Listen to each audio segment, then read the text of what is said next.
podcast on Apple Podcasts, Spotify, and iHeartRadio. And, of course, make your way to the heartlandsignal.com versions as well, where you can get that, all the cool stuff that we have there, such as Choose Views, short and long versions, also known as featured interviews. Joan Esposito, live, local, and progressive, driving it home with none other than Patty Vasquez. The Big Picture with Edwin Eisendrath, Out Chicago, and our other shows and interviews. Most definitely catch our other shows and interviews. So much good work that goes on there. And we'll be putting together some new promos that you guys, I think, will like and be able to appreciate. Make your way over to heartlandsignal.com, as we every day have great posts there. And we try to, we leave some of them up a couple extra days so that people can grab them and share them. But we've got a variety of different things, from J.B. Pritzker talking about military coming to Chicago. And as you guys heard, that seems to be slowing down in its intensity, but we'll see. Not making any predictions. And, Ron Johnson talking about hydrochloroquine and ivermectin. Off the rails, I tell you. And some of the other representatives in the heartland states of Missouri, and representative from the state of Missouri, both Democratic and Republican, talking about gerrymandering. So make your way over there to our heartlandsignal.com website. And by all means, if you want to grab the show, you can grab it from Facebook Live, TuneIn Radio, heartlandsignal.com as well. On our show today, in the 6:30 hour, so I got to keep it moving along. Henry's going to be throwing stuff at me to keep going, Chew, is the Greater Food Depository director will be with us. Communications director, Man-Yee Lee, will be with us in the 6:30 hour. So very, very quickly, she'll be joining us. And she's the director of communications for the Greater Food Depository of Chicago, also known as the Food Depository. And then a man that doesn't need a lot of introduction, but we will, is comedian, author, and SiriusXM host John Fugelsang will be with us in the 7 o'clock hour. So looking forward to chatting with John about a handful of things as quickly as we can. John and I could be on together for a couple of hours, just like me and Hal Sparks, or Hal Sparks and myself, or Hal Sparks and I, for all the English teachers that are out there. But right now, check this out, progressives. Governor, you have concerns about political violence in the wake of what happened today in Utah, the activist Charlie Kirk, one of the people being shot. Yeah, first I want to express my sympathy to Charlie Kirk's family and to Charlie Kirk, who obviously has, become a target for somebody. I don't know whether it's political violence because I don't know who did it. I know they seem to have somebody in custody. But I will say that political violence, unfortunately, has been ratcheting up in this country.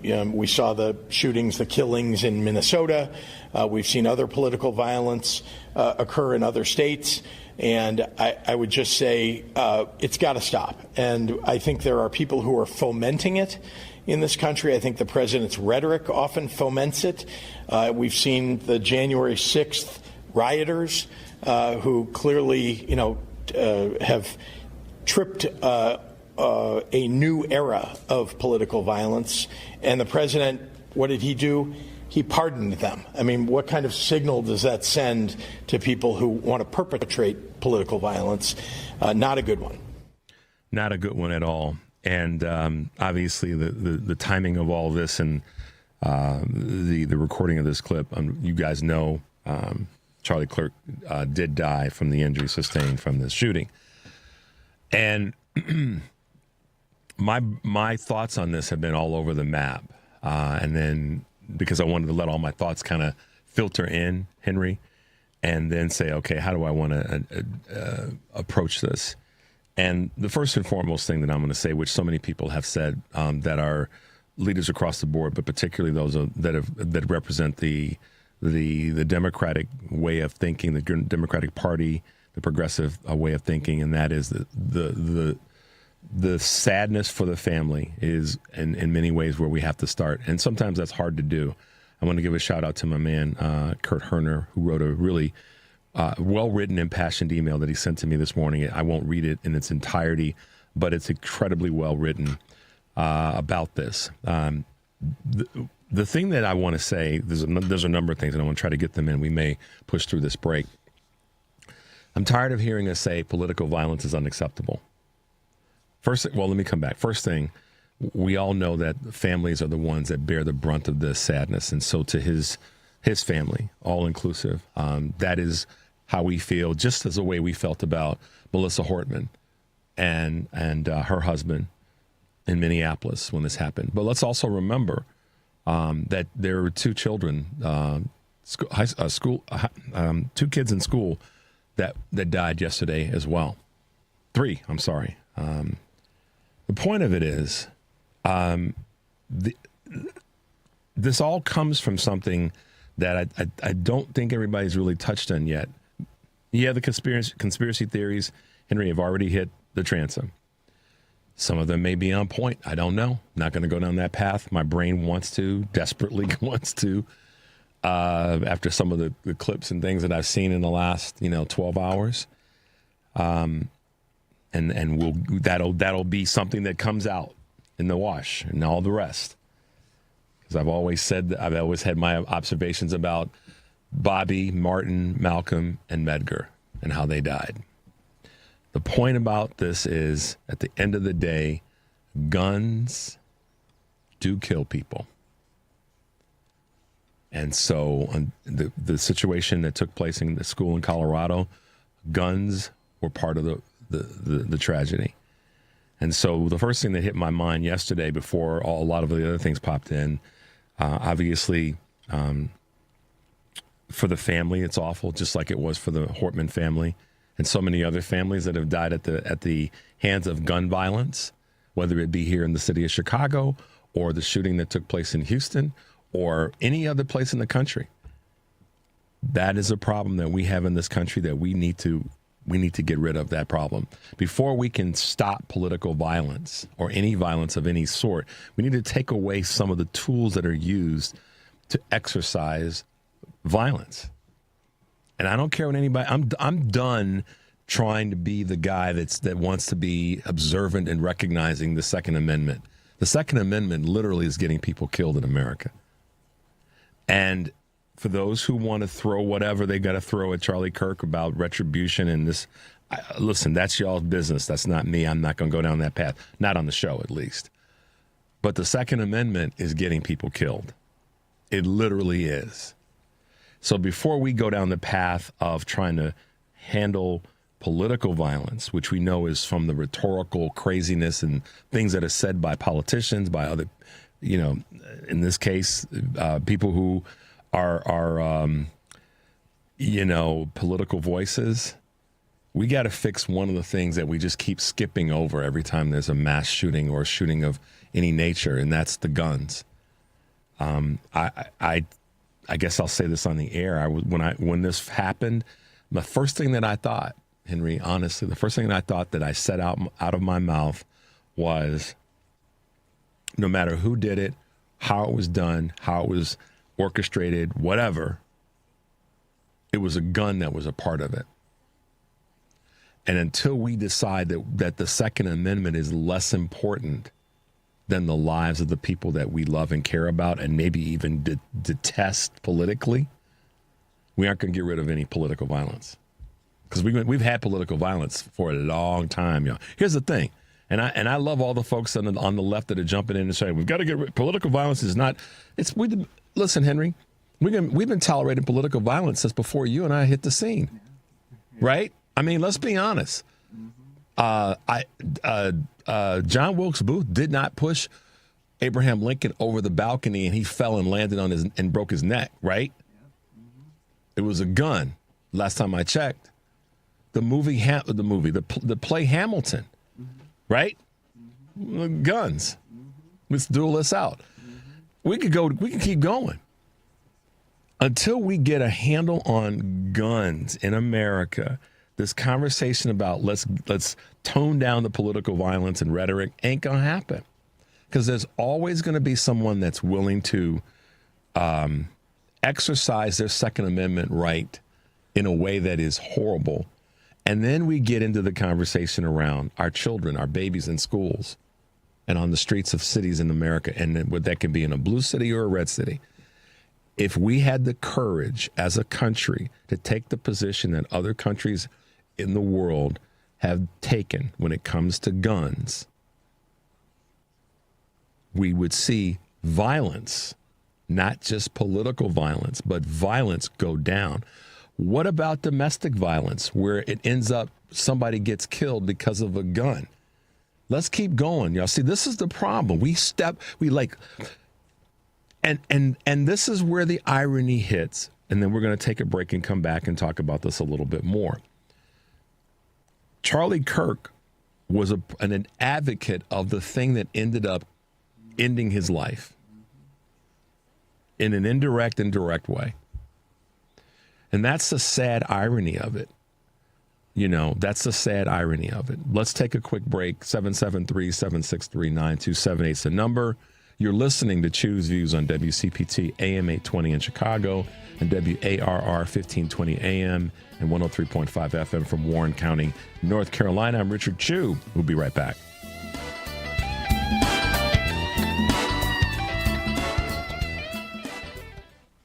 This is a WCPT Veteran Minute. In 1939, when Europe was on the brink of war, a single mother was bringing Jewish refugees into her home, teaching her two daughters to help others when you can and fight injustice. Freddie and Tross Alferstegen took their mother's advice to heart, joining their mother in distributing anti-Nazi newspapers and pamphlets for the resistance, a dangerous act when the Nazis invaded the Netherlands. But with the girls being young, Freddie being only 14 and Tross being only 16, Nazis were less likely to suspect them to be working for the resistance. This is most likely why in 1941, a commander of the Haarlem resistance group to ask their mother if he could recruit Freddie and Tross. Their mother and the girls agreed and were given basic training, and within 2 years, the girls were bringing Jewish refugees into hiding, working in emergency hospitals, sabotaging bridges and railway lines, and killing Nazis, sometimes ambushing them from their bicycles. Despite the Netherlands not wanting to acknowledge the girls' achievements, their contributions to helping the Allied powers will never be unnoticed. Hey Google, play WCPT. Streaming Chicago's progressive talk from TuneIn. You're listening to Choose Views with Richard Chu. All right, guys, welcome back to the show. My man Henry Gaddis moving along. I just cannot. I mean, listen. There's so many things that I can say about. Hal Sparks did a great job yesterday in talking about this. Patty did as well, and Joan toward the end of her show, to the extent that they could talk about it. But I'm not going to get into the whole thing about Charlie Kirk necessarily, because there were other people that died yesterday at the hand of guns. So there's families that lost their children. So because I don't want this to be about Charlie Kirk, and I mean, I've already seen there's rallies of young white dudes that are not too different from what happened in Charlottesville, and all the things that we could speculate could be happening. And that may happen in terms of rallies and retribution. All that stuff is out there. We all know that. But the one thing that will be that potentially will be a part of what happens as this story unfolds and this story goes forward is that there will be the possibility that guns will play a part in how this story plays out. Y'all hear me? Guns may play a part in how this story plays out. If there are forms of retribution, if there are retaliatory things that come about because of some young guy who's a follower of Charlie Kirk decides that he or a young woman is going to take their retribution, then it's going to be at the hand of a gun. Illegally, legally gotten is it's irrelevant at this point. We have way too much. We've had it for decades, and some could say centuries. But in my lifetime, way too many people have access to guns. And I don't care if the person is sane or not, or has a mental capacity or not. That's not the point. We get caught up in people that have mental illnesses not having access to guns. We get caught up in people who have domestic violence issues not having access to guns. It's not the one thing that's the common thread, Henry, and make those statements, and at the end of that sentence or somewhere in that sentence, the construct of that sentence, 4-letter word, guns. And we as a society keep skipping over talking about that. And we have to have that conversation. We have to get past this Second Amendment right to bear arms. Now, you know, I've been very clear about that. I think I have been. And if not, I'll be clear now. I don't think anybody other than law enforcement should have guns. For hunting, okay, some people might say, well, Richard is part of the American whatever, and I get all that. But every time somebody dies, every time a child dies, I mean, let's just put it this way. I could give a darn about your desire to go hunting if there's a child at risk. I could care less about you got to go hunting, got to go be the outdoorsman and all this other. That's your thing. I understand that that's how we've become as a society in the United States of America. That doesn't make it right or sensible or prudent. You know, this is the thing. Just because doesn't mean you do. And I'll cite you an example. I use this. This happens with me all the time. I was talking with somebody about this recently. I can't remember who it was. I said, just because you can do something doesn't mean you should do it. I may have said it on the air, and I apologize if I'm having a moment of not remembering something. But just because you could turn down a one-way street, I mean, listen, we all pull U-turns, but that doesn't mean we should do it or we should lean into just keep repeating the same behavior. We are in a state of insanity when it comes to guns in America. We just are. Mayor Johnson said here about things here in Chicago. If we can block the guns that come in and get rid of the ones that are here. And by the way, he's done a good job of helping to reduce the amount of guns and getting guns turned in, FYI. But other mayors in other cities, red or blue, if we took guns away from anybody other than law enforcement, imagine what that would do to safety in the country, to our citizens. And trust me when I tell you this, because I know a whole bunch of law enforcement on different levels of law enforcement administration. They don't want them on the street either. I mean, the police officers that have been killed by, not by friendly fire, but they've been killed by someone out here on the street, didn't get, name how many have been stabbed. And I don't mean just in Chicago. I'm talking about throughout the entire 50 United States of America. How many of them have been stabbed to death? No, they've been shot in most cases. And they're wearing body armor. So, when America decides to get past this antiquated Second Amendment, we will see a reduction in violence and certainly political violence. We're going to have those situations where people are going to drive a truck into a crowd of people. That's going to happen. We're going to see somebody that decides to roll into a situation and stab people or do some other things. But believe me when I tell you this, the rapid nature of the weapons that we have, and I don't care if it's a 6-shooter, for y'all who are old enough to know what that is, or if it's a single shot, or if it's a multiple capacity long gun. If we get those out of the hands of citizens, the violence in this country will go down. The other thing that will do is it will reduce. Let me put this in a positive. I believe it will then force people to have to press pause and think about the next move that they make, Henry, when they have a disagreement with somebody. Maybe, just maybe, and I'm being a little positive today in this moment. Maybe, just maybe, that pressing of the brake might allow people to say that there's another way of resolving the conflict that I have with somebody. I could be wrong, but I doubt that I am totally wrong. And I'd like to be aspirational in that thinking. But it starts with the guns, y'all. And you can come at me all you want to about my Second Amendment rights. What about my right, our rights as a community, as a country, to live without this horror? Okay? Yeah. So that's what I want y'all to think about. As much as we want to provide the comfort to the families that lost folks yesterday. And I'm going beyond just Charlie Kirk. I'm going to the families that lost folks in Colorado. And all the other families throughout the country that lost somebody due to the gun violence. That's a conversation that the country has got to have. And I don't care left or right. Some of the Democratic politicians have gotten it wrong or been more willing to cozy up to the NRA that I'm happy with. We know where the right is on this conversation.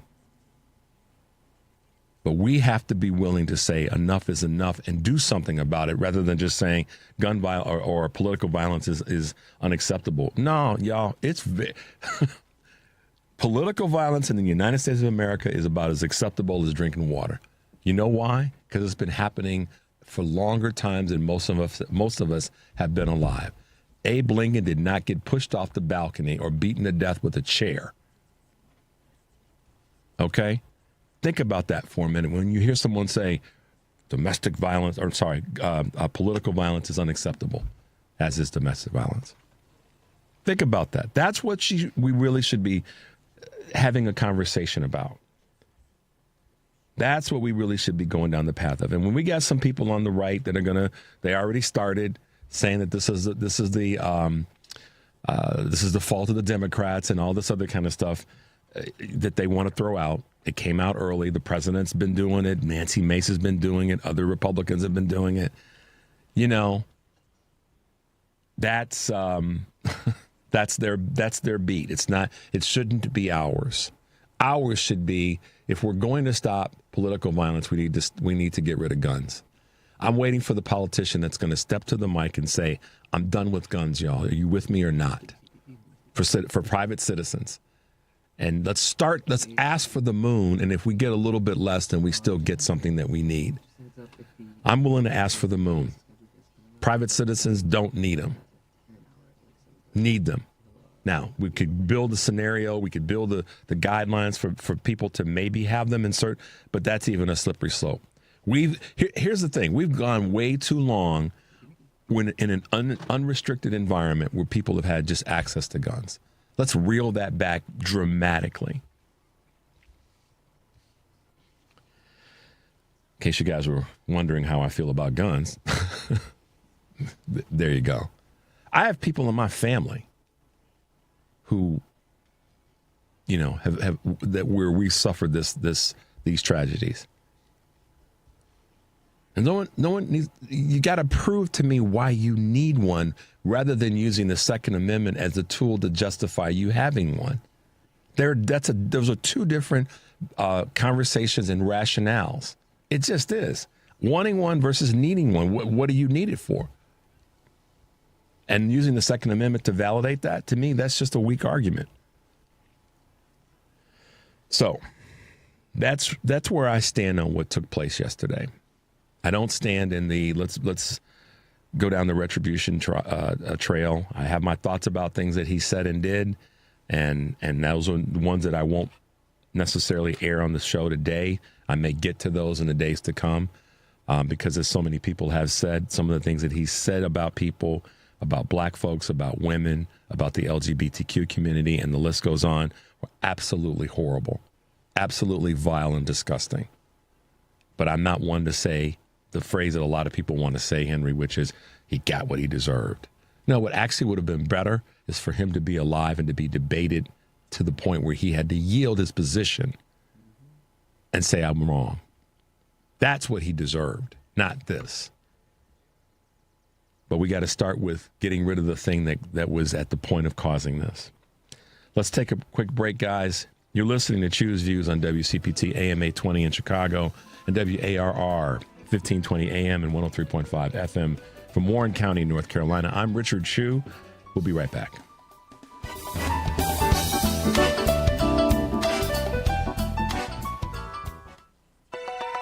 Check up on health with Chris Whitting. Energy drinks are more popular than ever.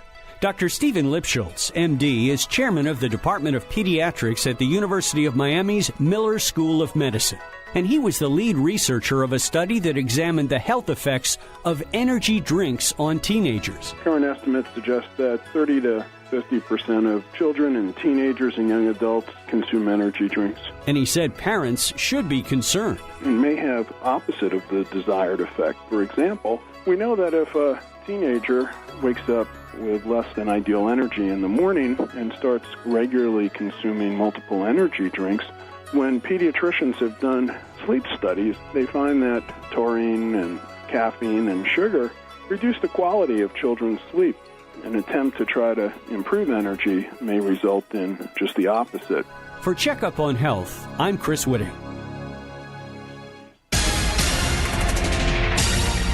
You're listening to WCPT 820. Here's the latest Chicago weather update. From the Weatherology Weather Center, I'm meteorologist Jennifer Wojcicki. We'll see sunny skies here for today with a high into the lower 80s. Winds out of the northeast around 5 to 10 miles per hour. Then for tonight, mostly clear with a low around 60. By Friday, sunshine, high of 87 degrees. Saturday, a slight chance for showers and thunderstorms. Cloudy skies, a high around 87. Sunday, sunshine, high of 87. That's your latest Chicago weather update. Currently, it's 66. WCPT 820, Chicago's progressive talk, where facts matter.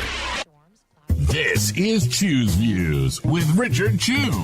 All right, guys, welcome back to the show. And, you know, one of the things I want to say is we all know that today is the unfortunate remembrance 24 years ago today of 9/11. I will say this very simply regarding that. It's an American tragedy, and we all know what took place that day. And not to get into the political conversation behind it, just remember we as a country and as a society, a greater society of the world, need to dial all the temperatures down. All of the things that get us into situations where a 9/11 would happen in the first place.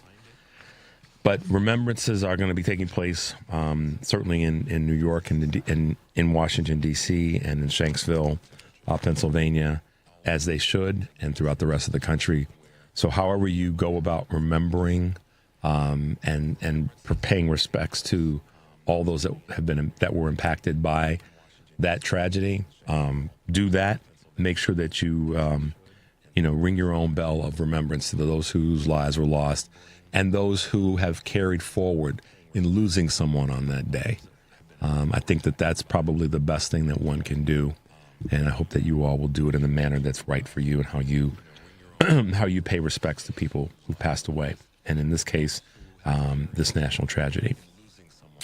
One of the best things about this show for me is the people that I get to talk with that are serving the community. I say this many times, and I've been really blessed to talk to some wonderful folks, and we've been able to have some really neat people on the show to help us better understand the work that they do. And our good friend Dan Summons, who's the managing director of Blessings in a Backpack, makes sure that here in Chicago, children in the Chicagoland area have food and snacks on the weekends with Blessings in a Backpack.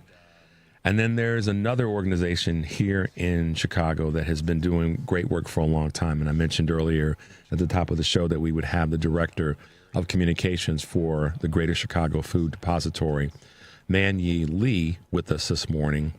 And I'd like to welcome her to the show. Good morning, Ms. Lee. How are you doing today? Good morning, Richard. Thank you for having me. You are very, very welcome. Thanks for being with us. First and foremost, I just have to say I'm grateful and thankful to have you on the show because we are all grateful for the work that the Food Depository does here in the Chicagoland area. But take a moment if you can to chat about a little bit about your background and the work that you're doing at the Food Depository as Director of Communications. Okay, great. Yeah. So I joined the Greater Chicago Food Depository just over 3 years ago now, and my job is to make sure that the public is aware of the work that we do. It is a bittersweet role because we exist, if you think about it, because there is a huge need in the community, and we would love nothing better than to eliminate hunger in our communities once and for all. That is our goal, and we believe that we can accomplish that, but we can't do that alone. And so it is a tremendously rewarding on a personal level, this role, but as I mentioned, bittersweet because of the work that we have to do and because of the immense need that is in the community. Yeah, the fact that we have to do it makes it a bittersweet situation, that we have food disparity and hunger in the country with the amount of power and reach that the United States of America has. But folks like you, we honor you as well as you honor others and serve others to provide the food and the encouragement and all the rest that comes with that. This being 9/11, I know that one of the things that you guys have really leaned into, and particularly today, you've got over 1,800 volunteers that are going to be gathering at Union Station. Is that what's happened? Tell us a little bit about that. Yeah, that's right. All day long today, there is going to be around 1,800 volunteers from the Chicago area who will be gathering at Union Station. And all those volunteers come from more than 80 Chicago companies and organizations who really believe in the work that we do. And those volunteers will be helping to pack food. I believe it's oatmeal today, and the food has been provided by our partners, Meals of Hope, and the organization has been the organization that is organizing today's event is 9/11 Day, Serve Illinois, and as I mentioned, the food is coming from Meals of Hope. So we're incredibly grateful for these partners. They have been coming back, I think, for almost 6 years now. I think this is our 6th year. We've been partnering with them since 2021, and every year they've been coming back and running, thousands of volunteers at Union Station to help pack food so that we can get out to the community. That's exciting. That's so very, very cool that so many people are getting involved. 1,800 volunteers is not a few people. That's a lot of folks. And to be able to pack that many meals, non-perishable meals for folks is not an easy task.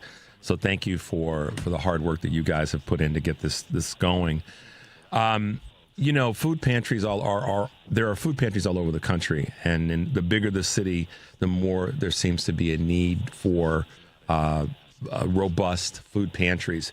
But talk a little bit, if you can, Ms. Lee, about the disparities that are taking place and increasingly taking place in more suburban and rural communities, and how you've been observant of that and what you see is happening in that space.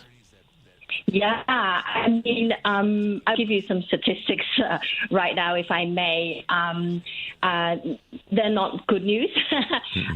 In the Chicago metro area currently, 1 in 5 households are facing food insecurity. That number is increasing, and as you mentioned, there are severe disparities as well, depending on what area of the metro area you're talking about. And we know, and we estimate that around 39% of people in communities and households in Black communities are facing food insecurity. That's compared with 31% Latino, and then 18% of white households. So there are big differences, as you can see there. We're working every day to try to close those gaps and to make sure that everybody has the food that they need to thrive. But our pantry network, we have a network of more than 850 partners across Chicago and Cook County that we deliver food to 6 days a week at no cost. And that includes food pantries, soup kitchens, and shelters that are in the suburbs, in the city. And they help us get and reach families and our neighbors who are in need of food. And just to give you an idea, in fiscal year 2024, we and our partner network distributed more than 121.3 million pounds of food just across the county, the equivalent of around 101 million meals. It was a record year for us, fiscal year 2024, and we distributed more food than we ever have in our 45-year history. Those numbers are staggering, both the service, the food that's served, the people that are served, but also the percentages of communities that have food insecurity in the Chicago metropolitan area. One of the things that I always like to know, and this is because we have listeners all over the country, is what, I guess you could say, what partners do you have, other depository groups, in other cities? Do you guys share information? Do you guys share in the effort to support each other? And I'm making a little bit of an assumption here, Ms. Lee, but are there other cities that you work with or have partnerships with? Is there a national organization that you guys are a part of that allows the resources to be shared and work to improve the results of your effort? Yes, that's a great question. Yes, we are the Greater Chicago Food Depository. We are proud members of Feeding America, which is the national organization that has around 200 food banks under them. And they are an incredible resource for food banks like us. That they also have partnerships with large corporations and help, funnel food donations to the food banks. We also have here in Illinois a great relationship and partnership with the Northern Illinois Food Bank. And so the Greater Chicago Food Depository, we serve predominantly Chicago and Cook County. And as you know, that is the largest county in Illinois. But we also, our friends at Northern Illinois Food Bank, they serve families that are located in the surrounding suburbs, many of the surrounding suburbs, Lake County, McHenry County. And then we also work very closely with the food bank of Northwest Indiana. Mm-hmm. And we also share resources with them. Actually, all three of our food banks recently came out with, we recently released a hunger report for the Greater Chicagoland area, because we really wanted to get a good understanding of what is the state of hunger in our area right now, especially because our worst fear is about to happen. We are very, very concerned that we are about to enter another hunger crisis. Hundreds of thousands of people who benefit from the Supplemental Nutrition Assistance Program, or SNAP, which many people might know as food stamps. It was formerly called food stamps. Hundreds of thousands of SNAP participants in Illinois are at risk of losing some or all of their SNAP benefits when the devastating changes to SNAP that were included in the recent federal budget plan go into effect. And that's what so many people, you're right, have been concerned about. And we know that that's unfortunately, on the horizon of negativity when it comes to this budget that was passed by Republicans in the House of Representatives and the Senate. So yeah, we're glad to hear that there is a coalescence of other organizations. And I didn't know that you were part of Feeding America, but that's great to hear. You're listening to Choose Views on WCPT, AM 820 in Chicago, and WARR 1520 AM and 103.5 FM from Warren County, North Carolina. I'm Richard Chu. We are talking to the communications director for the Greater Chicago Food Depository, Man-Yee Lee. So I want to ask you a little question. Maybe it's a big question.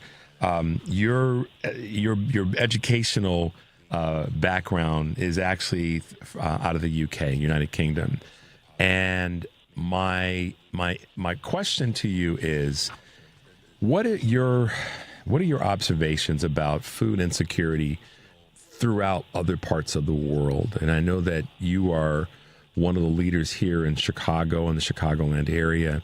But what light can you shed on food insecurity in other places of the world, particularly cities that you've experienced or lived in? I was in different fields when I lived in other countries. This is the first time that I've worked for an organization that works to alleviate hunger. But what I do know is that this organization and many of the food banks that are under Feeding America, we are working around the clock to try to make sure that people are not going to be affected, or the effects of the SNAP cuts that I mentioned earlier are, we're trying to eliminate or at least mitigate the impact that it will have on everyday Americans. I mentioned the hunger report that we put out recently, and I just wanted to give you a number on that, because from that report, there was a number that really was quite staggering for me. The sustained high need for food in our community right now is really driven by an increase in the cost of living. So we found that 36% of households, 36%, that's equivalent of 1.4 million households in the Greater Chicagoland area, currently cannot afford the basic cost of living in their county. If you think about that those people, 1.4 million households, are the ones that are most likely to face food insecurity because their household budgets are stretched so thin right now. Why? Because families are all dealing with the elevated food prices that you and I are both very familiar with, I'm sure, every time we go to the grocery store. And just to give you an idea, food prices have soared by 20% since 2020. And not only that, rent prices have now risen 27% higher than they were 5 years ago. And so if you combine all of that, it's no wonder that our families and our neighbors are struggling to put food on the table.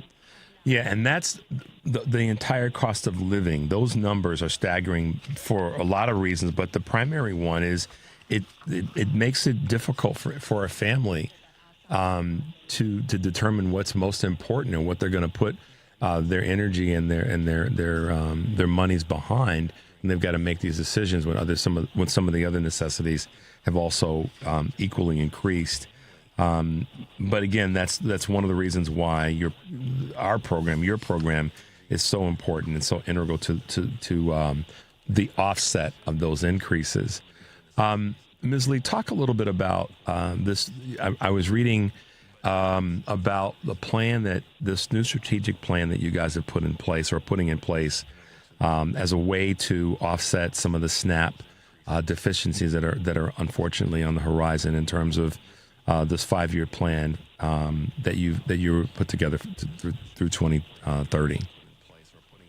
Yeah, so we learned a lot of lessons during the pandemic, and we are not afraid to admit that. We have been in existence for many, many years, for over 45 years, and it speaks to the changing needs of the community and how we enable families and our neighbors to access food. And so there was a number of ways that we discovered during the pandemic, and since then have been really working hard to kind of really analyze what is the best way that we can help not just get food out in times of emergency. That is a very, very important part of our mission. And don't get me wrong, I don't want to diminish any importance of that. That is extremely important. That is one side of what we do. But we also work to address the root causes of hunger. And as you know, that is a lot of the issues that we as a society sometimes are quite uncomfortable to talk about. Systemic inequity, structural racism. The fact of the matter is that there are a lot of communities in the Greater Chicagoland area that have been traditionally historically disinvested, and therefore the knock-on effect of that is that the families and our neighbors in those communities have tremendous challenges with accessing food, because we believe that food is a basic human right and everybody just deserves and needs food. As you said so often, food is not a privilege, it's a basic human right. And completely, yes. More of us have to be willing. You said something, and I kind of quietly cheered when you said this, but it's so appropriate. And that is, the things that you learned during the pandemic. And I think we all sometimes should take a break, or maybe just a pause, and ask ourselves that question, because it's something that impacted all of us in one way or another, directly or indirectly, whether we were diagnosed with the virus, or we knew someone that, whatever the case may have been. So I think we all have to be willing to take some time and go, what did we learn? What have I learned? And you guys certainly have, with regard to the work that you're doing there at the Food Depository. And efficiency seems to be one of the big things that you've talked about a lot, and that you've written about, is improving the efficiency of the overall program. Talk a little bit about that. Yeah, and I actually just want to mention also that the strategic plan, we didn't just come up with it in our offices here at our Heights. We really value the input of not just our partners who are serving our neighbors who are in need, but also people with lived experience, people who can really tell us what it is like to be facing food insecurity and having to decide whether, this month, do I pay for this medical bill? Do I put food on the table? Do I pay for my utilities? Is my electricity or gas going to be cut off? These are the hard decisions that families are making every single day. And so we did have very intentional conversations with our partners and with people with lived experience to talk about and to come up with this plan. And so what we realized, there were a number of things that we realized, but I'll just mention a couple here. So we realized that there was, we needed to do more to raise awareness about the safety net programs that exist in this country. Currently, as I mentioned, SNAP,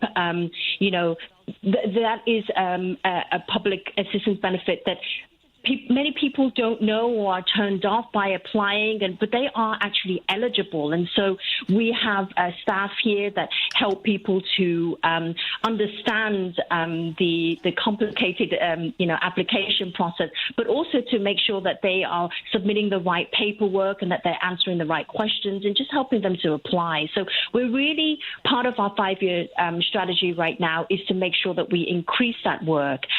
Also prepared meals, we're making sure that, not everybody has access to transportation or able to get to a pantry to pick up food.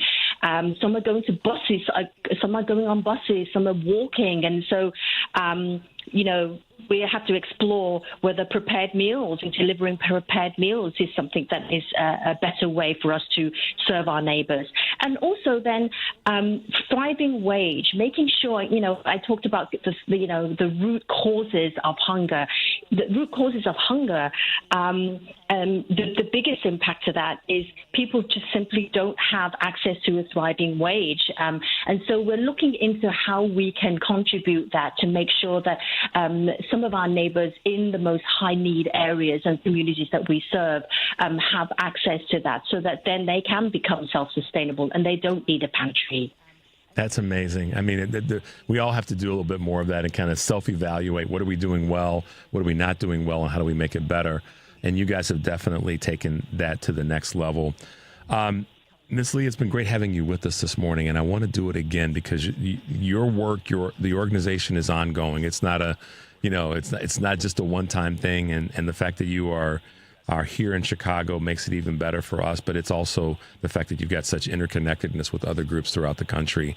How can folks get involved, and finding you is probably pretty easy, but how can folks get involved whatever way they have the capacity to do so. Oh, thank you for asking, Richard. Yes.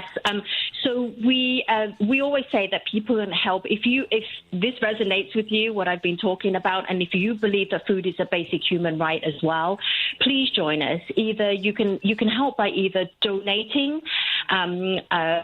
funds, anything that you can spare. We use the donated funds that we get, any support that we receive. We actually use that to purchase food, so that we can get out to these our pantry partners and our network. People can also volunteer. Just like the event at Union Station today, the amazing event there. But you can also come and volunteer at our warehouse in Archer Heights, or you can, volunteer at Northern Illinois Food Bank or the Food Bank of Northwest Indiana, or even at your local pantry. Every community has a number of food pantries that we partner with, and they always need volunteers to help hand out food to our neighbors in need. And also the third way that you can help is to advocate. We have a very strong policy and advocacy team at the Food Depository who's working every day to make sure that we have the policies in place in our state to make sure that we can create to create a hunger-free community. It's so nice to have you with us, Ms. Lee. Man-Yee Lee, who is the Director of Communications for the Greater Chicago Food Depository. Thanks for being with us, and thank you more for the hard work that you and the entire organization put forth every single day. We'll look forward to having you back in the near future. Sound good? Thank you so much for having me. Thank you, Richard. All right. Have a great day, and we'll talk soon. You too. Bye-bye. Yeah, so one of the things that I like that she said about getting involved is in the category of policy and how they have an advocacy part of their organization. I'm in full transparency, my wife and I have been contributors and participated with the Greater Chicago Food Depository for a number of years because we believe that food is it's not a privilege, it's a human right. So get involved, guys. This is one of the local organizations here in Chicago. But for those of you who are in different parts of the country and heard this segment, there is a way for you to find the one that's local. If you can't find one local, call the one in Chicago, and they'll tell you here's where you go in your local community to get involved in this. It's part of who we are. It's one of the connective tissues for us as we are connected as a society. We're going to take a break. When we come back, all things fair, we'll have our good friend John Fugelsang with us. The number here is 773-763-9278. You're listening to Choose Views on WCPT AM 820 in Chicago and WARR 1520 AM and 103.5 FM in Warren County, North Carolina. I'm Richard Chu. We'll be right back. This is a WCPT 820 Heartland Signal News Minute. This is not who we are as a country. That's Chicago Mayor Brandon Johnson speaking to WCPT's Richard Chu about the Trump administration's plan to deploy National Guard troops to Chicago. There's no American city that I am aware of that has ever asked for militarized occupation of our cities. This is not the direction in which, our country wants to go, but we're being force-fed, by lies and deception, and the ultimate desire is to divide and conquer communities so that, that we would turn on one another and work to devour one another for the gain of the ultra-rich, right? Because that's who he's ultimately accountable to. So, no, this is not what residents of our city want. It's unconstitutional, it's illegal, and it is demonstrated over and over again to be ineffective. For WCPT 820 and Heartland Signal, I'm Andy Miles. This is a WCPT Moment in Labor. In the 1830s in Lowell, Massachusetts, during the rise of the textile industry, factories were hiring large groups of women ranging in ages 18 to 35 to work at their mills. The workdays were 13 hours long and had poor working conditions. By 1834, the textile market was sluggish. In response, the workers' wages were reduced by 12.5%. One of the workers, Julia Wilson, tried to organize the women to get their wages back, only to be terminated abruptly. Wilson signaled the women to strike or turn out. Over 800 women marched and signed a petition saying we will not go back into the mills to work unless our wages are continued. Ultimately, this strike failed, but they learned from their mistake and successfully battled back a rent increase on their boarding houses 2 years later. By January 1845, about a dozen of the Lowell female textile workers came together to form the Lowell Female Labor Reform Association. This would become the first organized union of women workers in American history. This has been a WCPT Moment in Labor. We're working for your rights. Viking, dedicated to creating travel experiences for the thinking person, with programs designed for cultural enrichment on board and on shore. Discover more at Viking.com. AP News, I'm Marcela Sanchez. Authorities are searching for the shooter who, with one gunshot from a distant rooftop, killed conservative activist and Trump ally Charlie Kirk as he spoke at Utah Valley University. Federal, state, and local authorities were searching for the unidentified person and were working with what they called multiple active crime scenes. 2 people were detained yesterday, but neither was determined to be connected to the shooting, and both were released. And South Koreans detained last week in Georgia will be going home soon. AP correspondent Karen Shamas has more. South Korea has said a charter plane carrying South Korean workers will leave Atlanta on Thursday.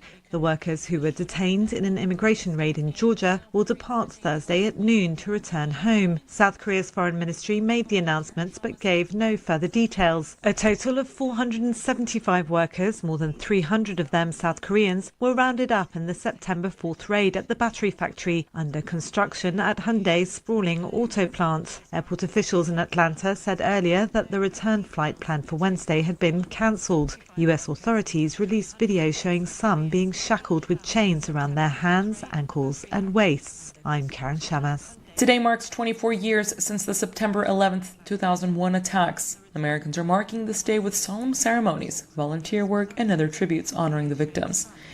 Meanwhile, Qatar's prime minister says Israeli Prime Minister Benjamin Netanyahu, quote, killed any hope of releasing hostages still held in the Gaza Strip after Israel attacked Hamas leaders in Doha. The comments came before his appearance today at the United Nations.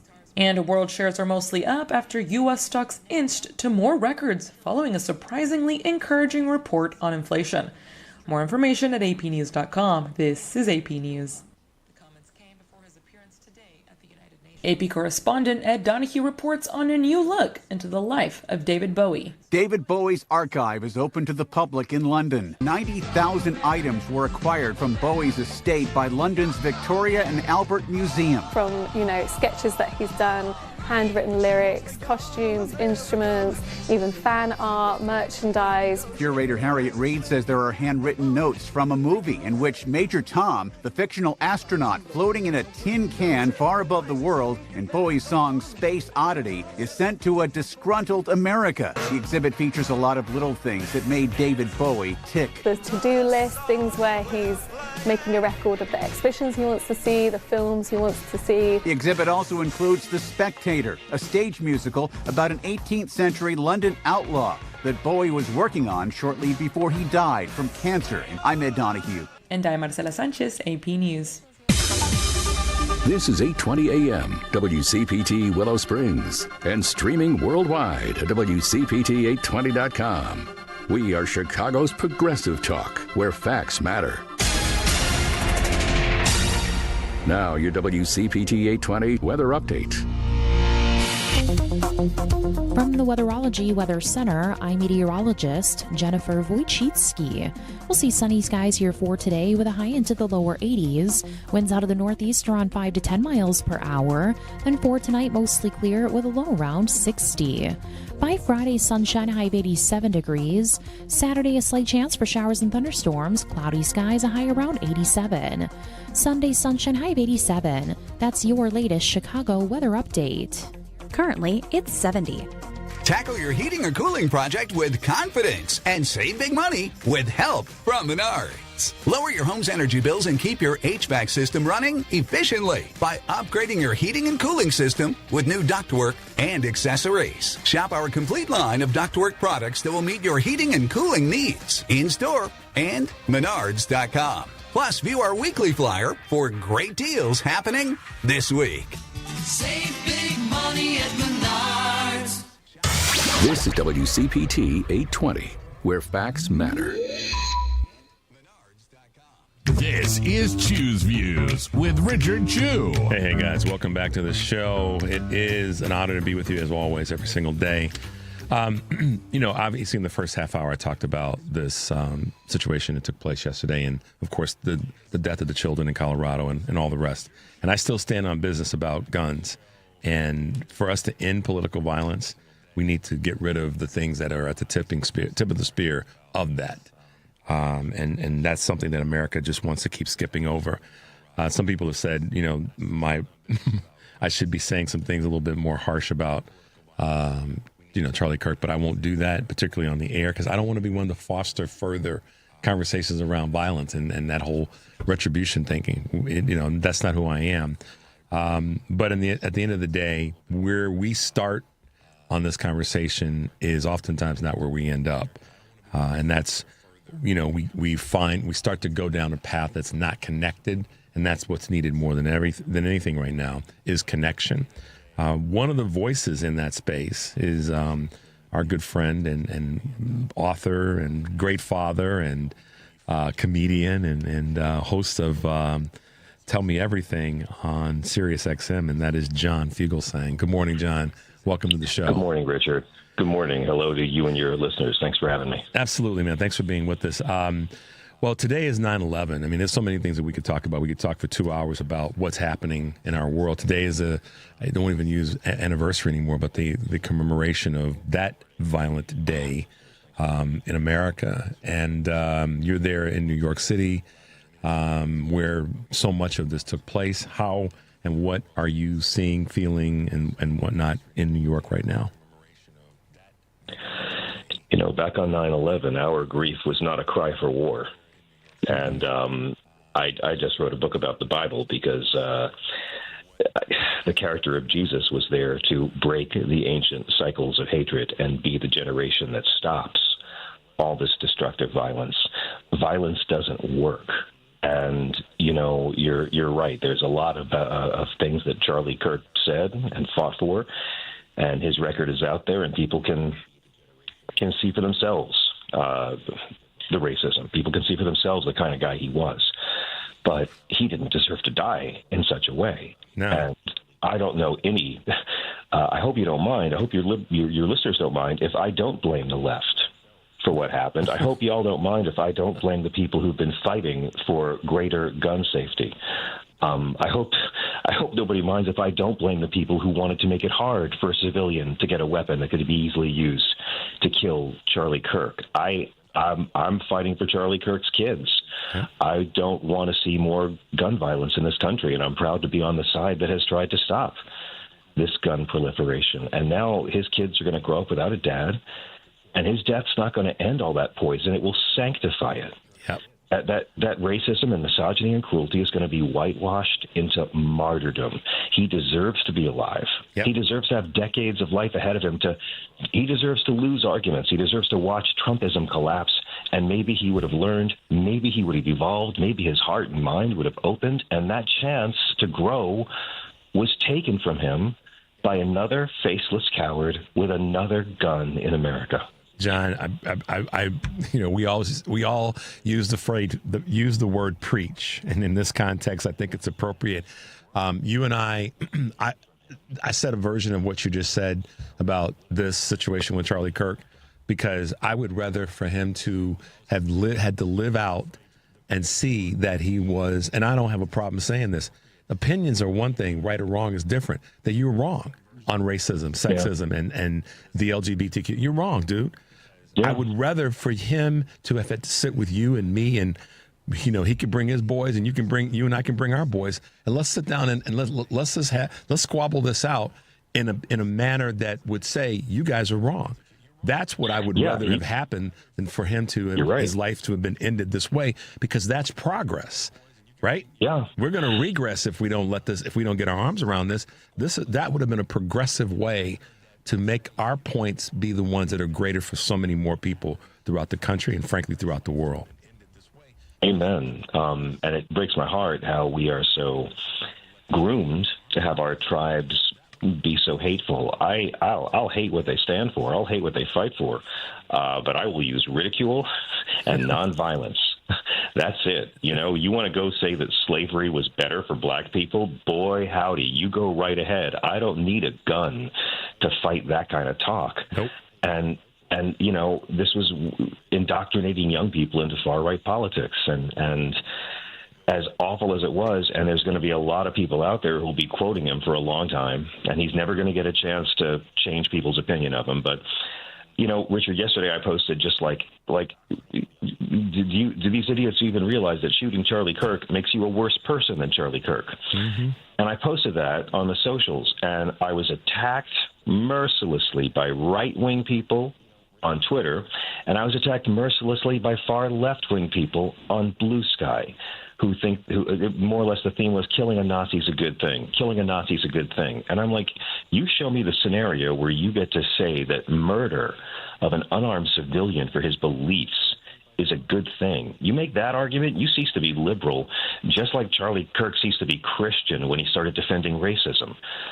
We can't allow ourselves to become monsters just to stop a monster. I just wrote a whole book about how to take down racism and Christian nationalism and these fake Christians.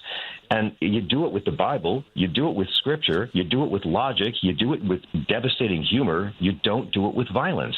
And we'll see now how the right is going to spin this and why violence is stupid, because before his body's even cold, the right is screaming for war on the left. No facts, no evidence, no suspect, no motive. They have their narrative ready to go. And why grieve when you can exploit? Why mourn when you can weaponize? And again, the left are the side fighting for gun safety laws. The left is the side trying to make it harder for lunatics to run around with AR-15s and pop off at a political rally. Yep. So it's a very selective outrage, and you've had callers, I'm sure, talk about when Nancy Pelosi's elderly husband got his head bashed in and how these patriots couldn't stop joking about it. But now these the Christian violence is patriots, John, these Christian patriots on top of that. Yeah. Well, it's what I call 1 degree of empathy, Richard. You know, how many times have we seen our right-wing friends who hate the gays until their son comes out? Mm-hmm. And then it's someone they know. And I've said for a long time, I'm terrified that everyone's going to have to know someone who dies from gun violence before anything starts to change. Yeah. But right now, it's Benghazi 2.0. Right now, they're milking this for clicks and for fundraising and for vengeance.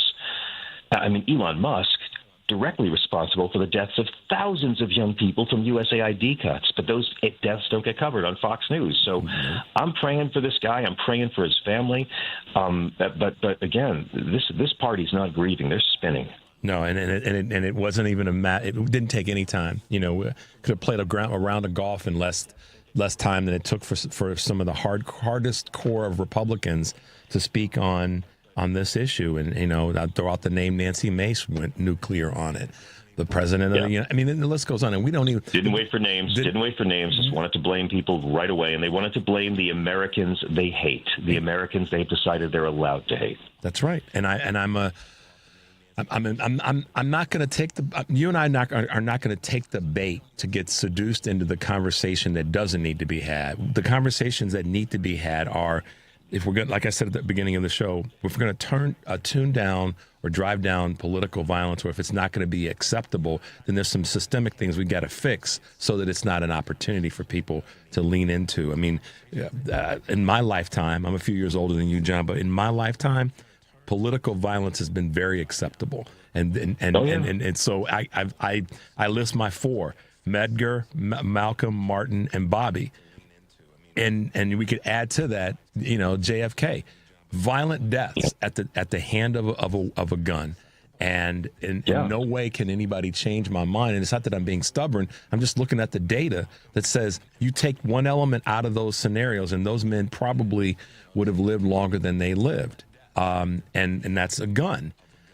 So we keep skipping over the Second Amendment and its cause to death. I mean, these babies that died in Colorado, the lawmakers that died in Minnesota, and the list keeps going on. And in every one of those cases, John, it's a doggone gun. That's a part of the process. And Richard, these right-wing American Christian groups consistently oppose really popular gun safety measures that don't involve confiscation. They oppose background checks, assault weapons bans, restrictions on high-capacity magazines, because we have been groomed to believe that individual rights and personal freedoms matter more than the lives of other Americans. And you know, it's a lot easier to offer thoughts and prayers post-massacre than to regulate guns pre-massacre. Christianity has a long history of violence, and in our country, it's mutated into this 21st century sacrament of enabling more violence, most of it preventable, all in the name of personal freedom. Highest gun ownership in the world. I mean, it's an epidemic, a public health crisis in our country. Number one killer of young people, and right-wing Christians are doing nothing to help drive these numbers down. They boast of pro-life, but they really want emotionally unstable 20-something guys to have easy access to AR-15s. So it's all crushed by all of the communal aspects of faith. The call to love and serve others is crushed by this theology of me, me, me, me, me, me, me. And I'm not offering thoughts and prayers to his family. I'm going to offer action and solutions, because not even an hour after he was shot, that other school in Colorado got shot up. You're right. I mean, this is the America we're living in, and it's the one that we have to change, because the other side's not going to try. And let's do it for Charlie Kirk's kids. They deserve to grow up in a world where guns are not that easily available to kill people. It should be a lot harder to commit murder.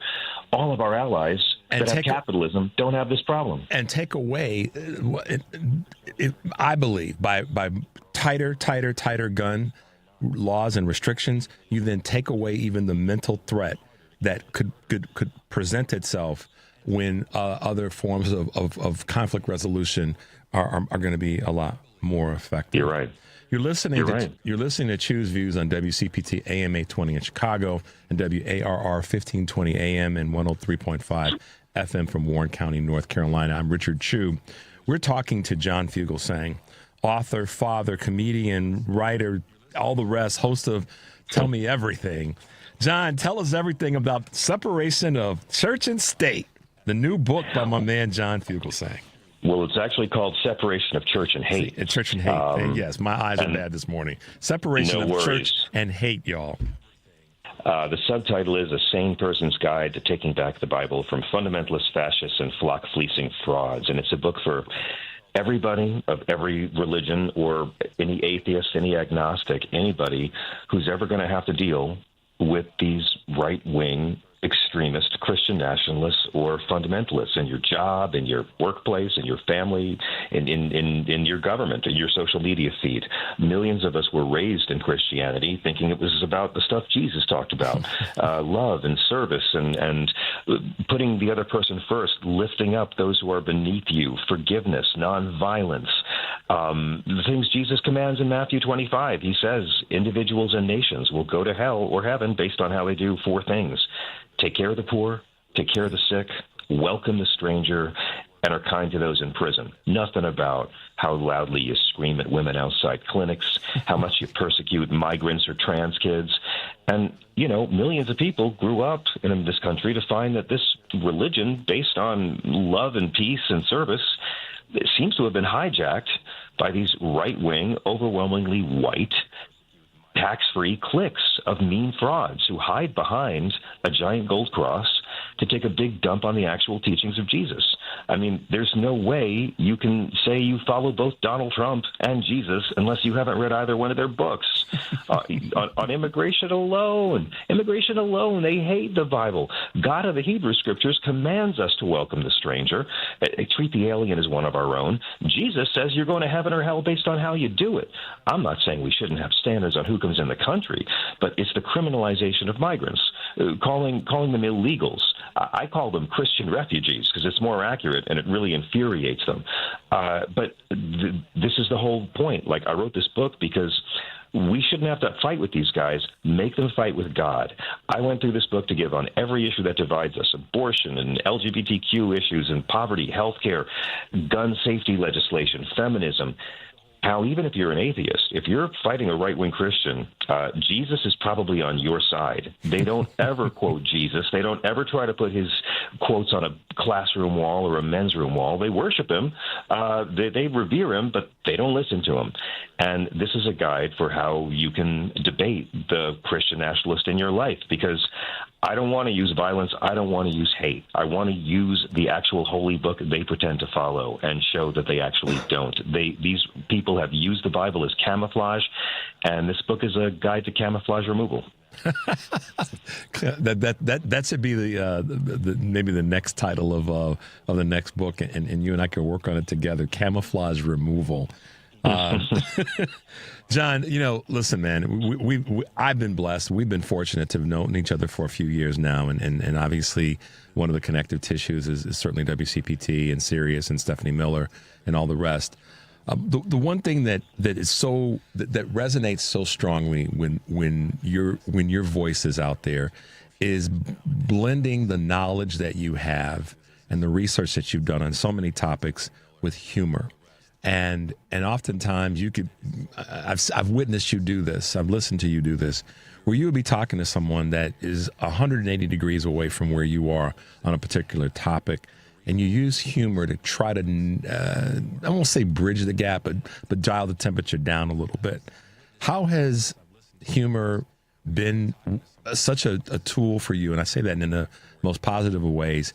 And how do you think others can find a way to bring humor into their lives as a way to dial the temperatures down that we all are dealing with right now? Great question. I mean, George Carlin was a prophet for me. And I'll never forget the first Gulf War, the popular Gulf War, where 93% of America thought it was great. We were sending our troops to restore the dictator of Kuwait, where women were legal property. For freedom, we were doing that. It was, George W. Bush's ambassador told Saddam, we don't care if you invade Kuwait. He invaded Kuwait, and then we had a big old war. And it was just the most cynical thing I'd ever seen. And our troops were dying to protect oil profits, not democracy, not freedom, the opposite of freedom. And I remember watching the Welcome Home Troops parade, and there was a group of clergy praying silently in protest, and the crowd began jeering the people and the priests praying for the war dead. And I just thought my country had lost its mind. Whitney Houston lip-synced the national anthem in a stadium, and it became a single. And I went to see George Carlin, and this was the Jammin' in New York tour. Mm-hmm. And he opened it. The album's out there. With this scathing rant about how fraudulent that war was. And the crowd was roaring about it. And I thought of George Carlin as a guy who told dirty jokes. This was where George said that he stopped being a comedian and became an essayist, 1991. And I was so young, Richard, but it was the first time a comedian ever made me feel less alone in the world. And that was the night I decided I wanted to be a comic for a living. Billy Wilder said, if you're going to tell people the truth, make it funny or they'll kill you. Mm-hmm. And it's really true. I don't have much to offer the world, but I do know that we can find it much more manageable if we make fun of these fascists. John Lennon said the only thing that works against fascism is nonviolence and ridicule. If you're violent, then they can handle you. If you push back, then they know what to do with you. This is why Donald Trump is sending the National Guard. They want somebody to throw a rock at a National Guardsman. This is Andor Season 2, the Gorman Massacre. They want you to have a rebellion that they can put down. That was what the flag burning nonsense was about. It didn't change any laws. It's as legal now as it was before. But Trump wants us to burn flags.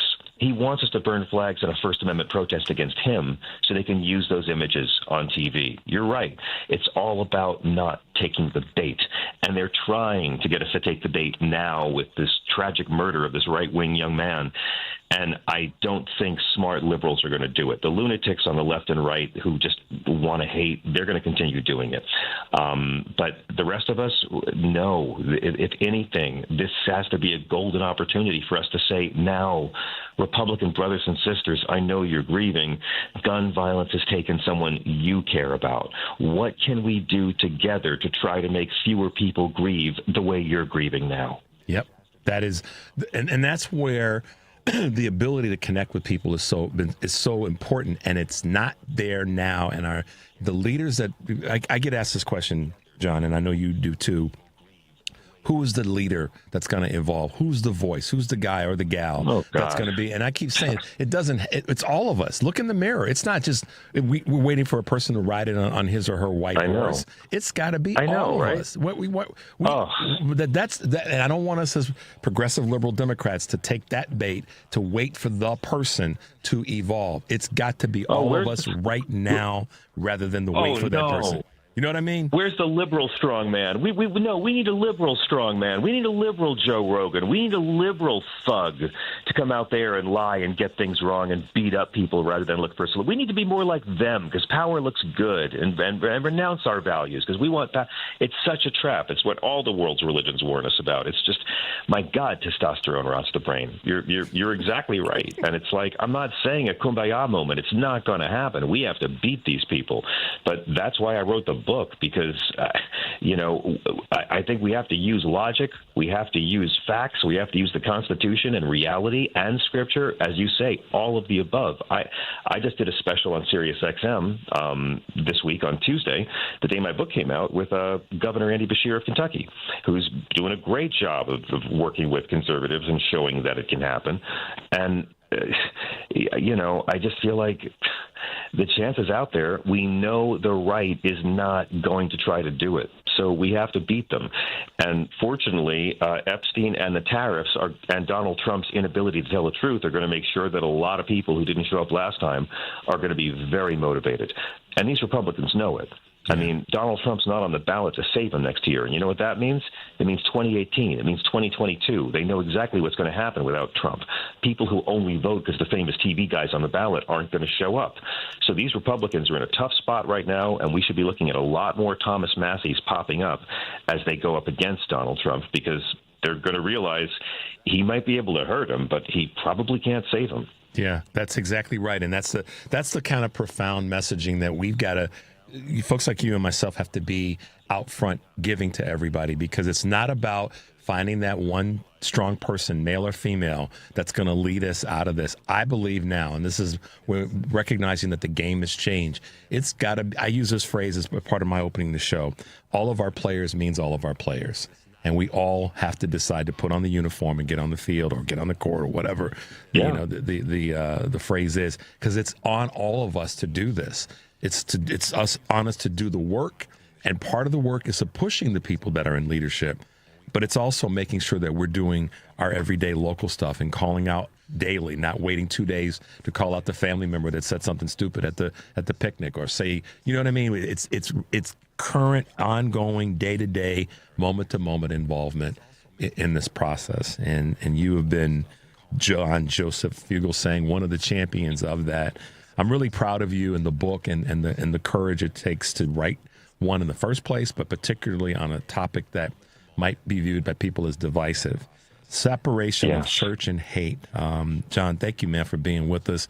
How can we know how to find you? But I always ask, what are some of the things that people may not know about you in terms of how they can find you?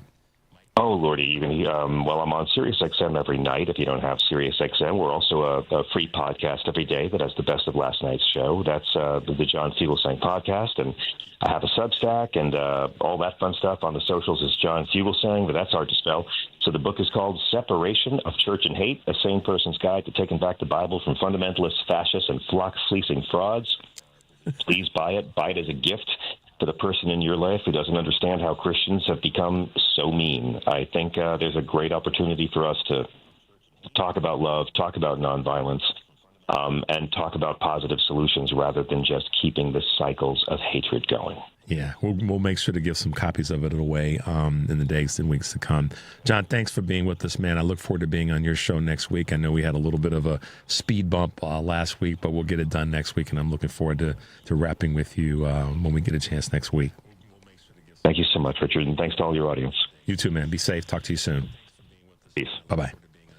Yeah, guys, John's the truth, the real deal, and you can see it, you can hear it. If you don't listen to him on Sirius, you can get back in and find the shows, as he just said, in terms of the podcast. But let's take a quick break, Henry. 773-763-9278 is the number. You're listening to Choose Views on WCPT AM 820 in Chicago and WARR 1520 AM and the 103.5 FM, Warren County, North Carolina. I'm Richard Chu. We'll be right back.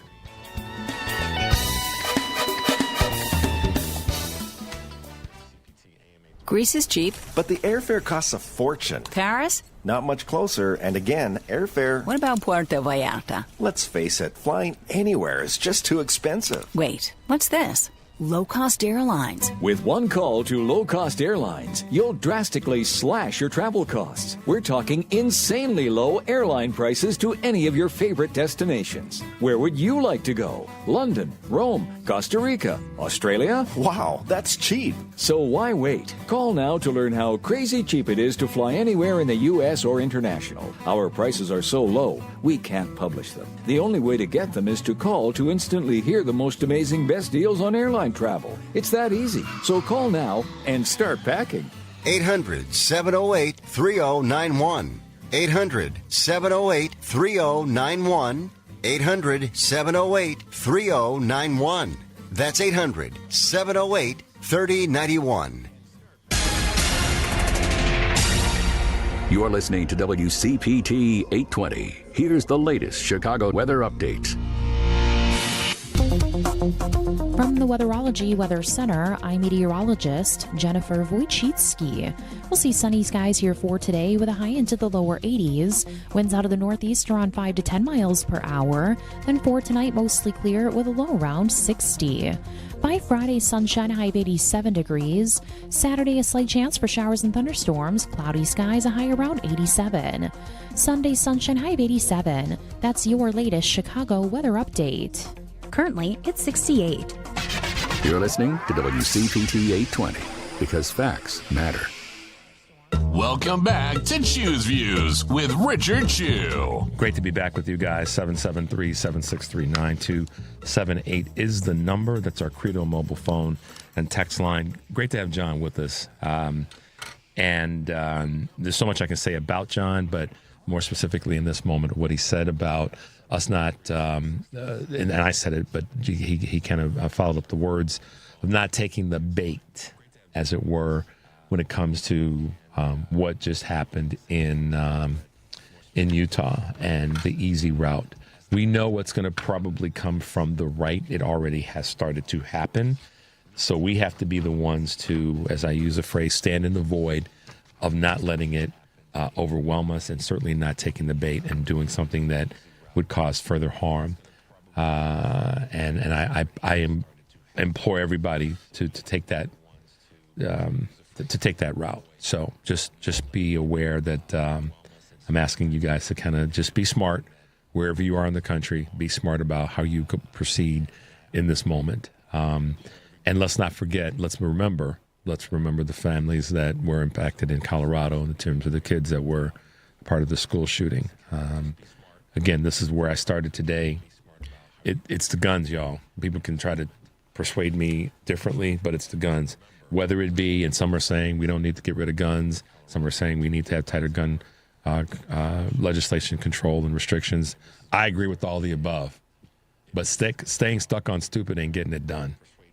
So maybe in my mind, in my world, in my thinking on this, law enforcement, and in special circumstances, I've been sent a couple of text messages that have said, Richard, I get your point, but that now is not the moment to, get rid of guns or to eliminate, guns to private citizens. And we could debate that all day long.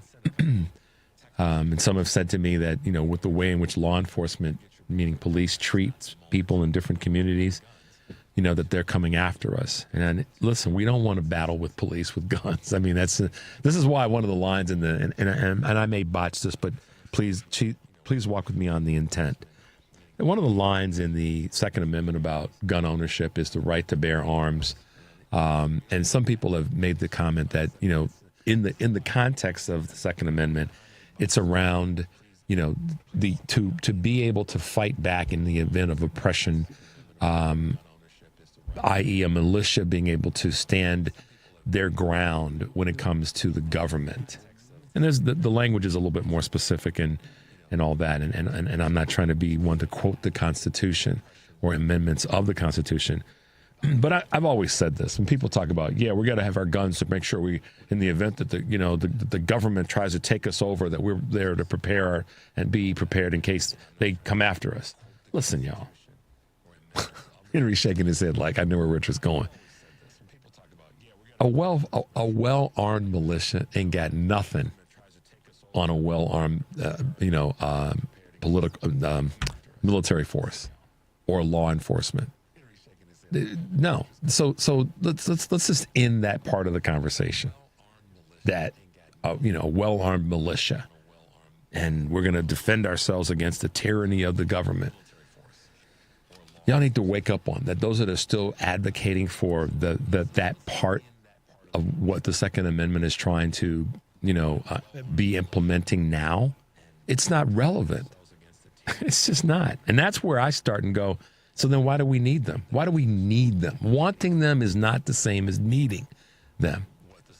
Everyday folk, if we could dial the temperature down and dial down the obsession with the guns and having them and deferring to the Second Amendment and find ways to be fair, but definitely have more restrictions on guns and tighter gun control federally and on a state level. I'm telling you all, violence would go down in this country. It just would. And why would we not want to advocate for that? Now, some may disagree with me, and that's fine. You disagree. I put it in the vein of who's the GOAT in whatever sport. We're going to have a disagreement on that. But and I don't mean to minimize it, but if we dial down the access to guns, we dial down that proliferation, violence will go down in our country. It's simple. Let's try to grab some calls. I know we got some calls backed up, some folks that have been holding, and I want to do you guys the right service and trying to get you in today. Let's go to Roosevelt. Good morning, Roosevelt. Welcome to the show. Richard, thank you for taking my call. Absolutely. Yeah, I'm sorry. This is one of the rarest moments that I disagree with you. Okay. Sounds great. It sounds fantastic. But in reality, it's not going to happen. Well, and I'll tell you why. You're not disagreeing with me. You agree with me that it should happen. I'm not stupid enough or naive enough to say that it's going to happen. Yeah. I analyzed this all the way from yesterday. Okay? It hasn't been 24 hours a day. And our leader is already using the words the radical left. So I'm going to make several points. I'm going to add to what you said. It is guns. But here's the thing. I knew of Charlie Kirk. I knew who he was. As a matter of fact, coincidence, last week he was debating in England, if I'm not mistaken. Mm-hmm. Okay, so let's examine who Charlie Kirk is. Now, I looked him up. At the age of 22, he used to earn $27,000. 4 years later, $407,000. The point I'm making is for the love of money, like the Oges used to say in their song. Greed, money, and lies make money. And what do I mean by that? How did it all this start? How did we get to this point? I analyzed that too, Richard. And it started with Trump, started with the Mexican community, and continues with Trump. He's going to use this young man's death as a stepping stone for his own gain, whether political or whatever. Yeah. And let's examine who Charlie Kirk is. How did he make his living? By continuously supporting a liar and a criminal. Trump. Yeah. What caused Charlie Kirk's death? It was Charlie Kirk that caused his own death. He chose the career path. What was his career path? Lie for Trump. Lie for his own gain and benefit. I'm talking about Charlie Kirk. He's 31 years old. 31 years old, Richard. He's already a millionaire. He was already a millionaire. So it's also coupled with the love of money. And also the fact that he didn't care. Sorry, I got to give him a criticism. He didn't care when it was happening to other people. I think they played this on your station yesterday, where he had said at one time that this is the price we have to pay for having the Second Amendment. He supported what you just what you said. He supported what you just said, the love of guns and money. And here's the thing. What is stopping us from regulating and getting to that point? It has always been the Republican Party. I know there's a few Democrats that take money from the NRA. How did Trump get to be president in his first term? By getting $30 million from the NRA. So it's also, you have to couple that with money, Richard. The greed. Remember Ted Kennedy. When does the greed stop? Remember that famous speech? Absolutely. It's not going to stop. It's not going to stop. Go ahead. No, Roosevelt, and I appreciate what you're saying. I want to try to make sure I get some other folks in. I don't disagree with what you're saying at all. Please, everybody, don't get me wrong here. And if I presented it out of order, then I apologize for that. But I don't disagree with anything you're saying. It's and so we on the left, if you will, are not the ones that are at the largest part of the cause of why we don't have sensibility in this space when it comes to guns. I also fully recognize what this dude used to say, and what he supported or presented himself as supporting, and how that, it ironically is the thing that ended his life. I get that. So it doesn't fall on deaf ears at all, Roosevelt. And I'm not trying to tippy-toe around it. I've just made a decision. I'm not going to go all in hard on this because I see it maybe from a slightly not different position, but from a different elevation, because I don't want to sound like somebody else is wrong and me trying to be right. I get it loud and clear. And there's some things that I would say in private that I won't say on the air. So know that. And you guys know me well enough to probably draw some conclusions as to what that might be. Just out of respect to what we do here, this station, to you guys, and most importantly to myself. There's certain things I'm just not going to say on the air. Richard, can I say something else real quick? I tuned in the beginning of the AM station. You know what I'm talking about. All right? They're already playing snippets of our governor and blaming it solely on the left. Sure they are. It's already had started, already started. But they don't say anything about the words that were spoken by Trump. He's already fomenting this to continue. I heard a lady called in, Richard, that says, we got to gerrymander all the states. That's what she said, the caller at that station. You know who I'm talking about, that knucklehead. Yeah, I do. Roosevelt, we're having a little bit of a muffling on your end, so I'm going to bounce to another couple of calls. But thanks, man, for your call. Thanks for your clarification. I appreciate that. All right, let's go to Kurt in Akron. Good morning, Kurt, and welcome to the show. How are you? I'm okay, and thank you, Richard, for asking. I'm super. Thanks for asking. Anyway,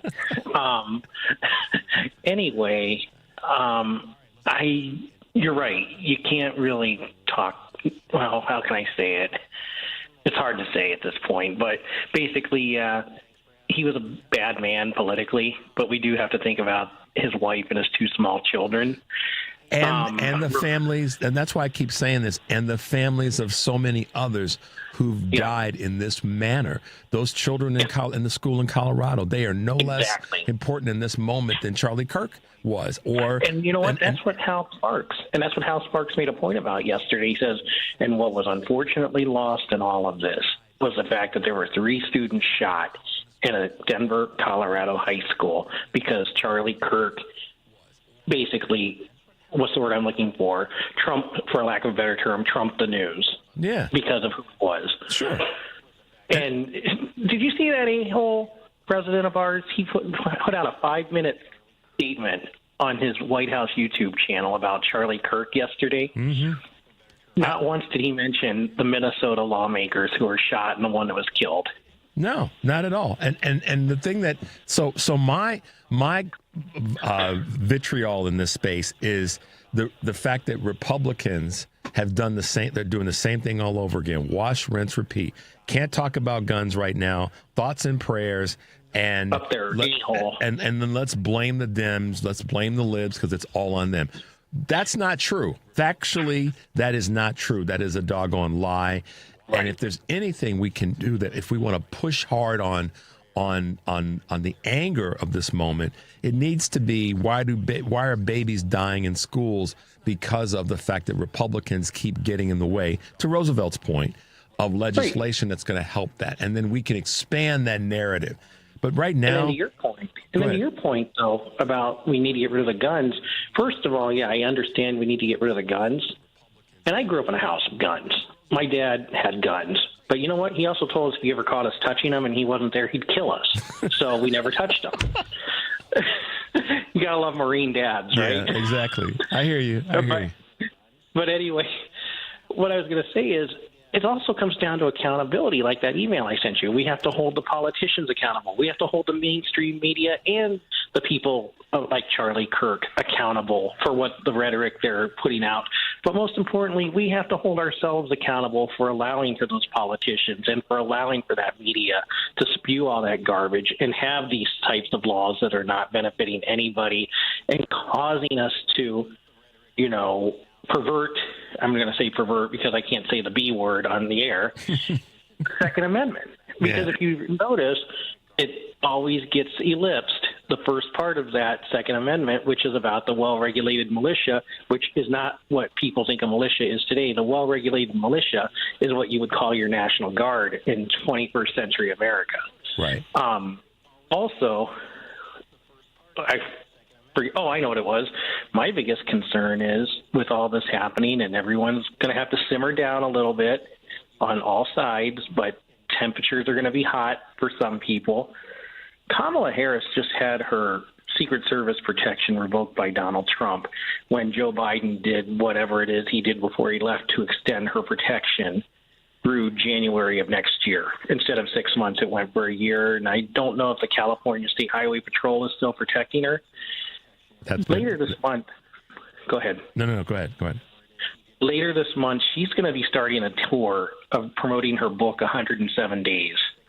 That's a concern of mine, that is someone going to be so hot as to seek out revenge, and if they see that she's not protected by someone, which I hope she is, I hope wherever she goes, she either has the bodyguards or the people where she's going to go and speak with provide it.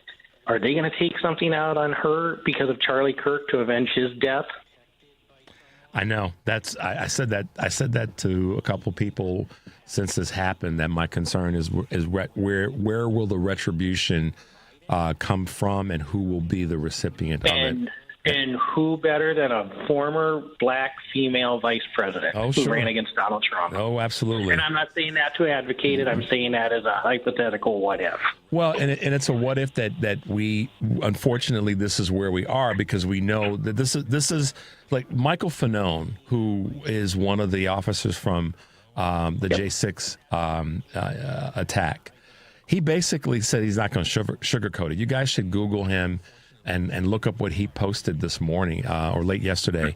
He basically said, "No, not me. I'm not the guy," because he's been on the other end of that receipt of violence. He's the recipient of the receiving end. Yeah, of this type of violence spewed on by the voices of the Charlie Kirks of the world. So, I'm with you in that space, man, and I know what you're saying. We're not advocating it, but we're just asking the question, what could be next? So, well, like Bobby Kennedy said after Dr. King died, we don't know who next was going to suffer by some senseless act of bloodshed, and yet it goes on and on in this country of ours. It's out.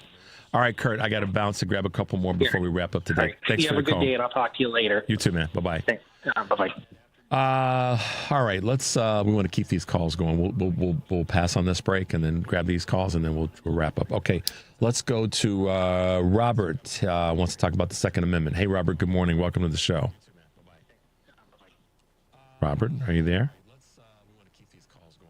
Let's put him on hold and let's go. Let's go to Frank. Frank, good morning. Welcome to the show. Yeah, good morning. Well, not so good morning. No. Can you hear me? Yes, I can, Frank. You got Hello? it. We can hear you. We can hear you well. Yeah, I can't believe what I'm hearing from this radio station this morning. It's just reinforces my belief that liberalism is an extreme mental disorder.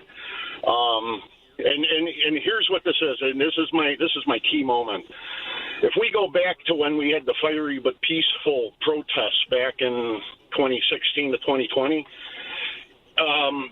the libtards went and took over a piece of Portland.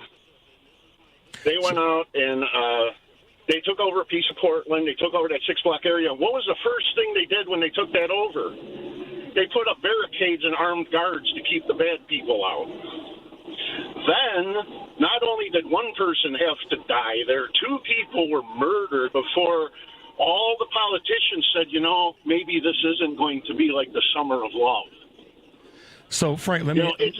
I don't know, where did Charlie Kirk ever preach hate? I want you to pull up a thing where Charlie Kirk said... All right, Frank, dial it down. We're gonna silence your mic for a second because we have to. I'm not doing that.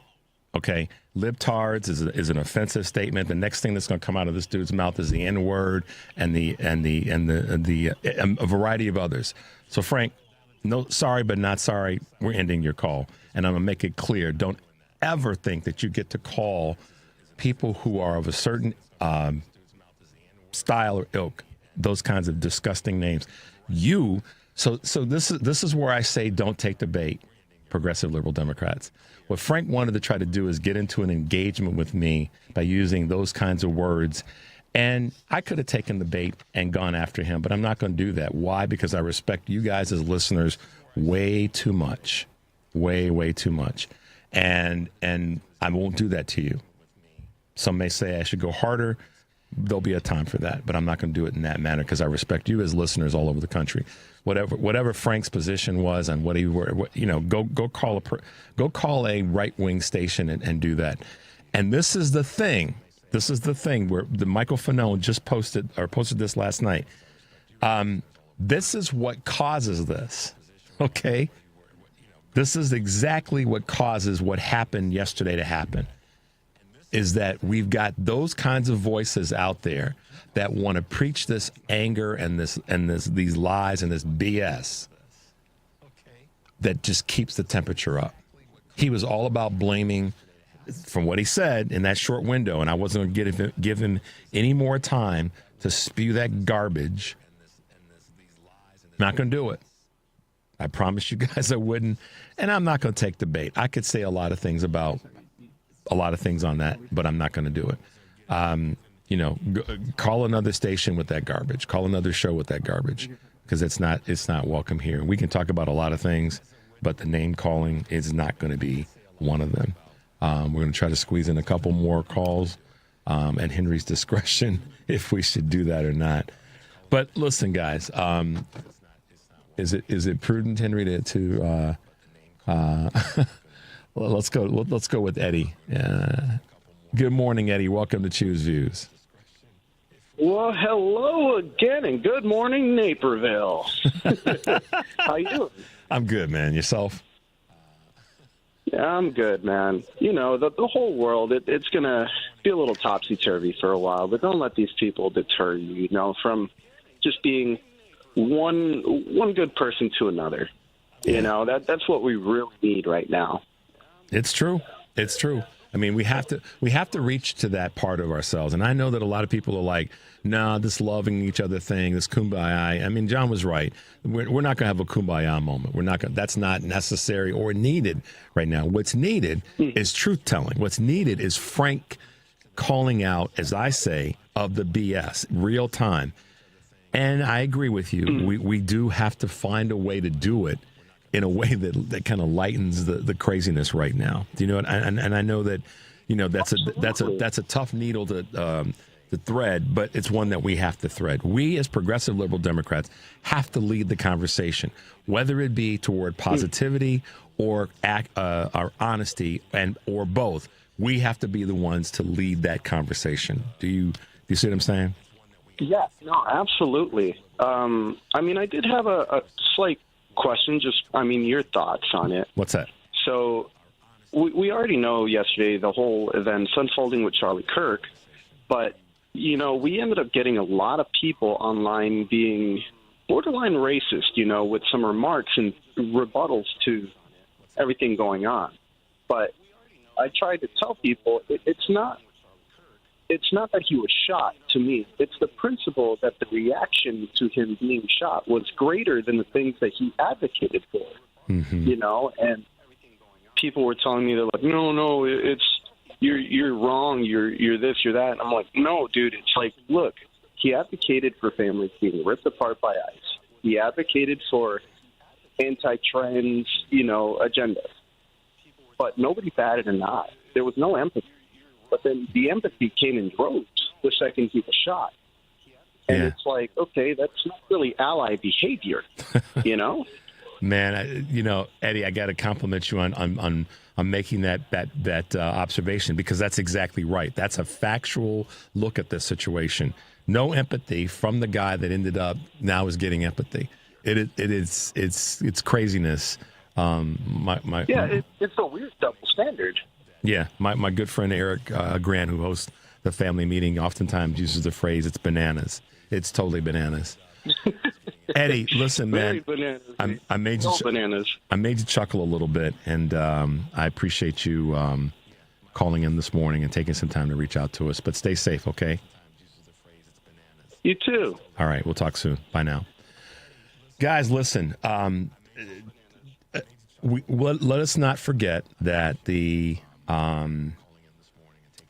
is unfortunately the commemoration of 9/11. And as I said earlier, make a point of however you can commemorate this and the folks that were lost that day and the families and extended families that were affected by it, as we all were.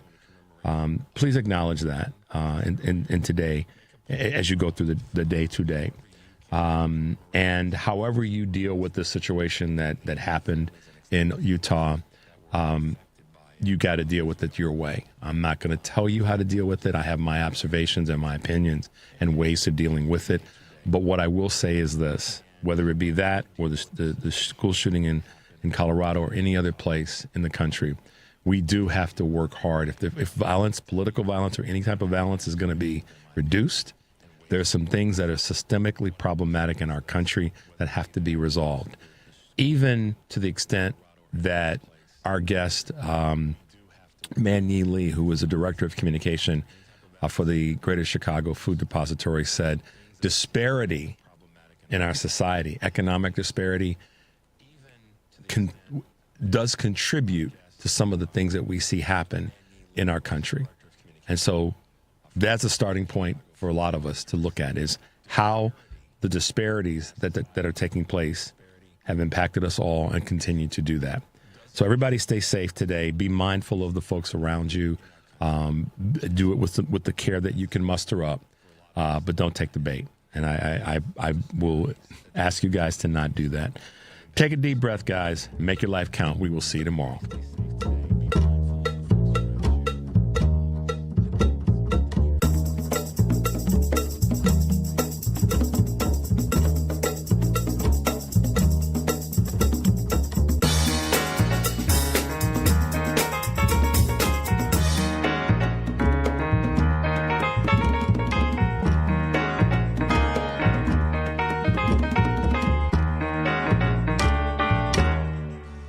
This is WCPT telling you how you can shop blue. With the summer finally being here and everyone going on those vacations, let's look at some hotels that support the Democratic Party. Hyatt Hotels. Now, Hyatt Hotels is owned by the Pritzker family. Why does that Pritzker name sound so familiar? Well, that's right, Governor J.B. Pritzker, governor of Illinois. It's safe to say that Hyatt Hotels supports the Democratic Party. Choice Hotels. Now, Choice Hotels donated $1.3 million to Democrats in 2024. And if you're wondering, Choice Hotels owns Quality Inn, Sleep Inn, Okono Lodge, and Roadway Inn. Wyndham Hotels. Now, Wyndham Hotels owns Super 8, Days Inn, La Quinita, Ramada, and more. Marriott. Marriott donated